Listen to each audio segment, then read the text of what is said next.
nothing feels better than winning this week and watching the Steelers get their first L. But the fact is that Joe Flacco knows how to beat the Steelers. 1,000%. He knows how to beat the Pittsburgh Steelers.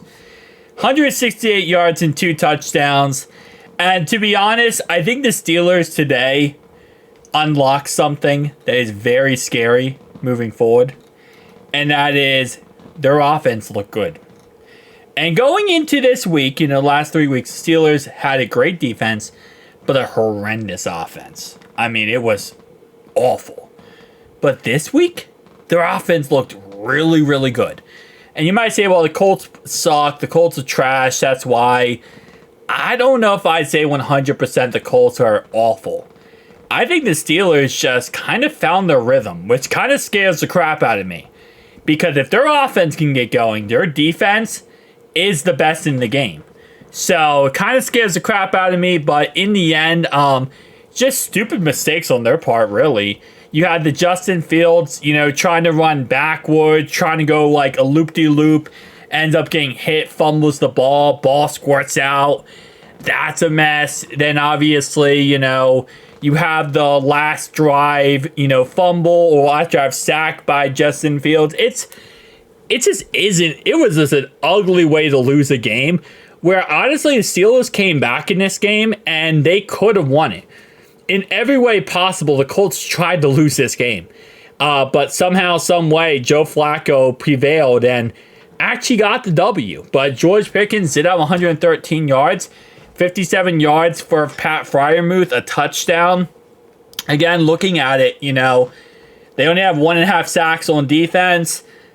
They played a pretty good game versus the Colts. And at the end of the day, they went from getting destroyed to coming back and almost getting the W. So I'm just happy they lost. I'm just happy that they're not 4-0.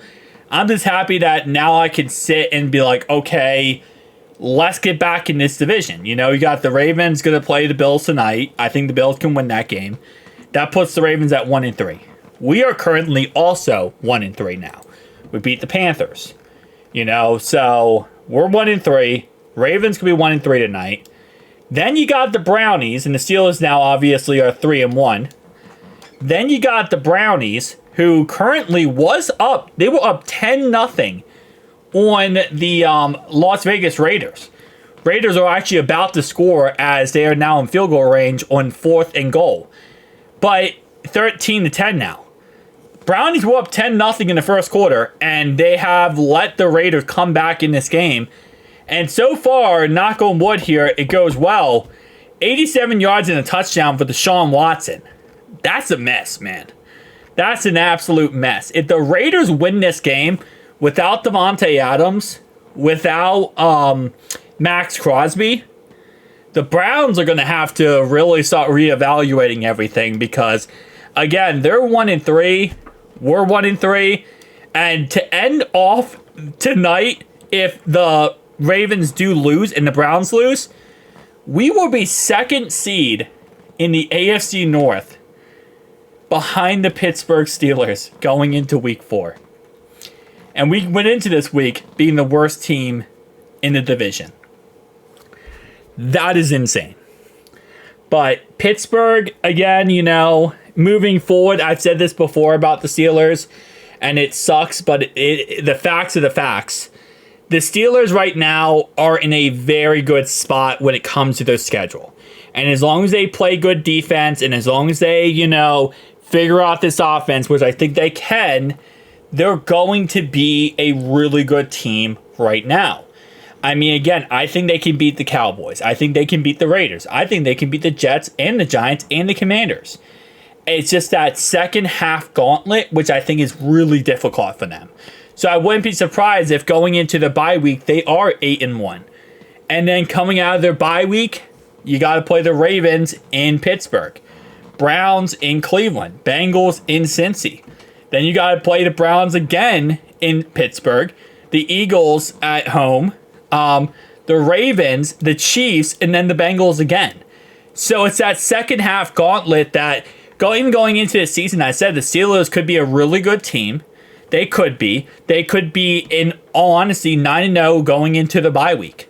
I think in the end here, they'll probably be 8-1 going into the bye week. It's possible they do lose one of these games, like the Cowboys, or maybe they lose to the Jets. Not the Jets side. I think it'll be Jets. Maybe the Cowboys, or maybe they'll lose to, like... There's really no one else I think they could lose to here. I think they're going to beat all these teams. They might lose to the Raiders. Maybe they throw a game to the Raiders, right? But other than that, they're going to be above 500 going into the bye week. They're going to be above 500 this season because it's Mike Tomlin.